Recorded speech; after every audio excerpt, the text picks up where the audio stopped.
Welcome, dear listener, and thank you for joining me to hear one more tale. This is the story of a place called Ulthar, where many of the people there have cats as their pets, all except for two people, an elderly couple who utterly despise the beasts. However, as you will soon discover, there is a rather grim twist to this feline tale. It is, as always, my pleasure to read for you The Cats of Ulthar by H.P. Lovecraft, narrated by Sean Charles for Nightshade Audio. It is said that in Ulthar, which lies beyond the river Skye, no man may kill a cat. And this I can verily believe as I gaze upon him who sitteth purring before the fire. For the cat is cryptic, and close to strange things which men cannot see. He is the soul of antique Aegyptus, and bearer of tales from forgotten cities in Meroe and Ophir.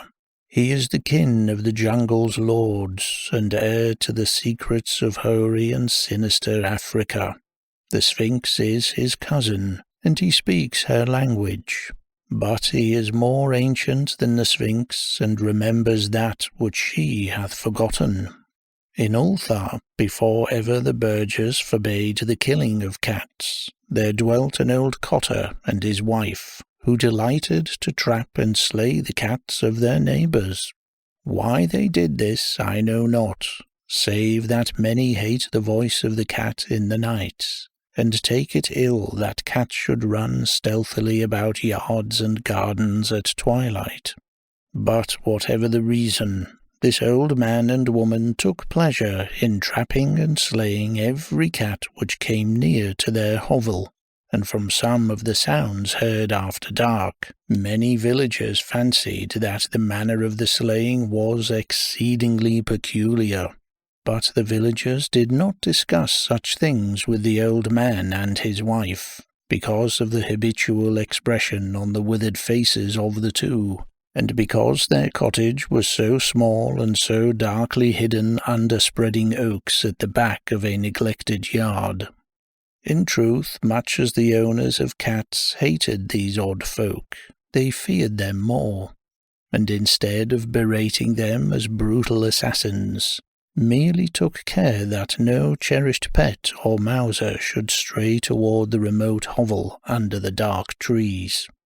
When, through some unavoidable oversight, a cat was missed and sounds heard after dark, the loser would lament impotently, or console himself by thanking fate that it was not one of his children who had thus vanished. For the people of Ulthar were simple, and knew not whence it is all cats first came. One day a caravan of strange wanderers from the south entered the narrow cobbled streets of Ulthar. Dark wanderers they were, and unlike the other roving folk who passed through the village twice every year. In the marketplace they told fortunes for silver, and bought gay beads from the merchants. What was the land of these wanderers none could tell, but it was seen that they were given to strange prayers, and that they had painted on the sides of their wagons strange figures with human bodies and the heads of cats, hawks, rams, and lions. And the leader of the caravan wore a headdress with two horns and a curious disc betwixt the horns.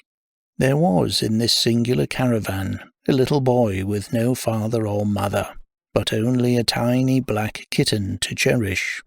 The plague had not been kind to him, yet had left him this small furry thing to mitigate his sorrow, and when one is very young, one can find great relief in the lively antics of a black kitten.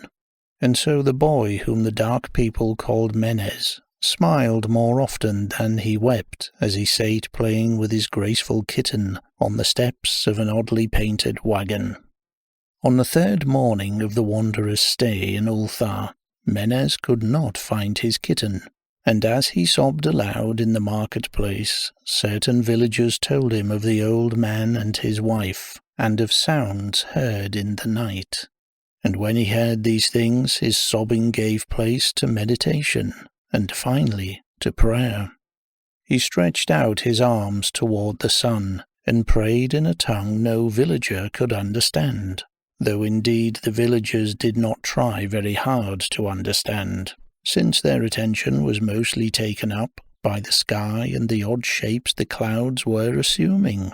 It was very peculiar, but as the little boy uttered his petition, there seemed to form overhead the shadowy, nebulous figures of exotic things, of hybrid creatures crowned with horn-flanked discs.